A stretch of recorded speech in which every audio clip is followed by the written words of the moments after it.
I'm Bill Brenland. I was born in 1928 and I was taken home from St Olive's Hospital when my mother had me. I was a tiny little runt because she was ill at the time. The sister said to her, "Take him home and give him plenty of milk." My mother said, "I can't afford milk." She said, "Well, give him plenty of water then."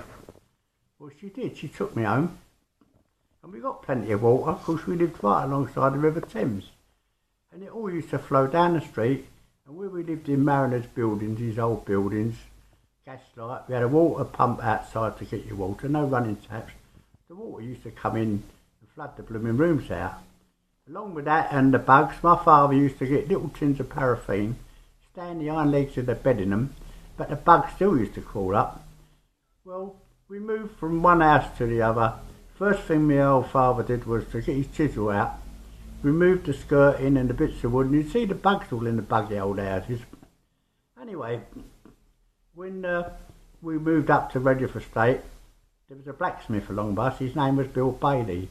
He used to shoe the horses. Now, funny enough, that old man, he could play the blooming piano good. And you see the horses as you struggle in the winter to go up the slope of the hill just outside the Ship and York pub, and there'd be all sparks and flints coming out from under the hoofs. And what he used to do was he used to take another old horse out and he used to roughshod it at knocking nails into his hoofs, harness it up and pull the horse and cart uphill. Anyway, later on here in life, when I was about, 11 years of age, after being away in convalescent homes and that, with a bad chest, all the smoke and fumes around the town, the war broke out. Now this was 1940, the fall of Dunkirk. I was at a camp called Great Gadsden in Hemel Hempstead. It was run by masters and there was a load of boys there. Funny enough, it was the only camp where they gave you food. Because I've been in convalescent homes where they starved you. Because my first meal in a convalescent home was a good hiding. Don't know why. The boy asked me to ask, "What time would the dinner be ready?" And I went to this cellar and I said, "Excuse me, when will the dinner be ready?" And one of the helpers come up and grabbed hold of me, gave me a good hiding and chucked me in the bed and said, "Here, now stay there, you won't get no dinner." And funny enough, this happened at another convalescent home at Brighton. When I went to Brighton, and this lady sat on the train, and my father got me up early in the morning. He bought the biggest orange you could see. Anyway, she kept saying to me, "Don't eat it, don't eat it, you get plenty of fruit." And when we got to this home, we walked from the station to this home and they shut the gates. And my first meal was, we were sitting at a long table on benches and all these boys out the side of me. A tin plate comes skidding down towards me, loaded up with dirty, smelly cabbage. And this woman was standing at the end of the table saying, "Eat it up, eat it up." I couldn't eat it. She said, "Eat it." So I forced myself to eat some and I was immediately sick. So when I was taken out to the wash basin and she held a flannel over my mouth, so I still couldn't breathe up. Anyway, the treatment in the home wasn't very nice at all, because it was run by Sisters of Mercy, they called themselves. And then now, when from there I'd come home and I went sent away again to Hemel Hempstead at this boys' camp, and when I saw this food on the table, jugs of milk, I said, "That for us?" He said, "Well, who do you think it's for?" I said, "Cool, I've never seen anything like it." Now, I was at that camp just over a year. I was coming up now to 11 years of age when the fall of Dunkirk happened. So they came round in the middle of the night, shining torches in our faces, and we had to sign an identity card. So I come home with a boy called Charlie Cunliffe. He lived down the town, and from then on, a few months went by, and then my sister, one morning on a Saturday, she said, "Come, let's go round the Blue Market shopping." So she took me and my young sister. Now, my young sister was about 8 years of age. I was 11 and my sister Nellie was 13. So we'd been looking at all the barrows, and we moved up to one barrow. This man, he had a fortune teller's crystal on it, and he said, "I'll tell you the future." As he was saying that, an air raid siren went off. So we ran round to Trunley's Road in Deptford. I had a sister who lived in a couple of rooms there. So as we looked, we could hear this bombing going on. We could see all smoke coming up from the docks. So she said, go and see where the smoke is. So I went with my sister, well, both sisters, and we got up to the iron bridge. But as we was walking along, looked up in the sky, there was about 700 aeroplanes in the sky, not much higher than the flats. And I thought, where they all come from? These was all the German bombers coming over. We got to the bridge, and every ship was on fire. There was flames coming out all the docks. All the sheds was destroyed. The sailors was on the boats. Some of the gun was firing at the planes. And as we were standing on the bridge, a German plane come swooping across, and he was firing his guns, and all bits of metal was flying off the old iron bridge. And then when he saw us, as he went by, he had a silk scarf on, he smiled, and he was gone over the docks. Now, we tried to get over the Redriff Bridge, which was a hydraulic bridge in those days.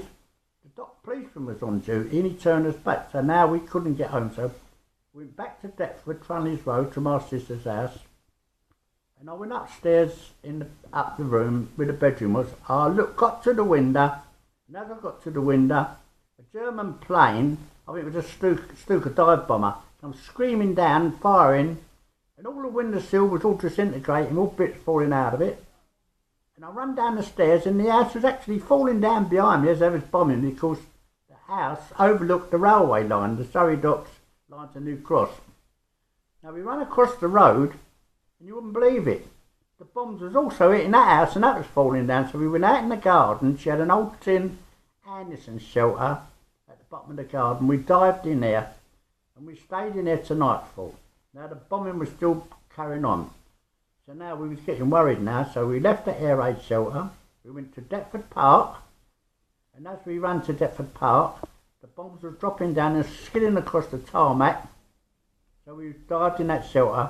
Now we sat in that shelter, this was Saturday, to Monday, so we had nothing to eat, no drink or anything, and my brother Jimmy, he came round on a bike looking for us. Don't know who told him, but somebody must have said he'd gone to Deptford Park. Anyway, he said, come with me, and we went down to South East London School at Greenwich, and my mother was in there. Anyway, I went to sleep on a seat, and I thought I heard somebody say, do you want a sandwich? And I was so tired, I said no. So again, I was going hungry again. Anyway, we came out of that school a couple of days later. Of course, they was dropping incendiary bombs, and they used to go all over the floor, and people used to try and put them out. And we tried to make our way back home again, which we couldn't, because the bridge was out of action, and they had a barge there. And when the tide, because it was now a tidal dock, when the water used to go out, the barge used to sink right down low, and the plank was so slippery, my mother couldn't get down it. So back we went again to another school in Greenwich, and we stayed there for a few days, and believe me, you couldn't get anything to eat. So it got to the stage now, we said, right, we're going to try and get home again.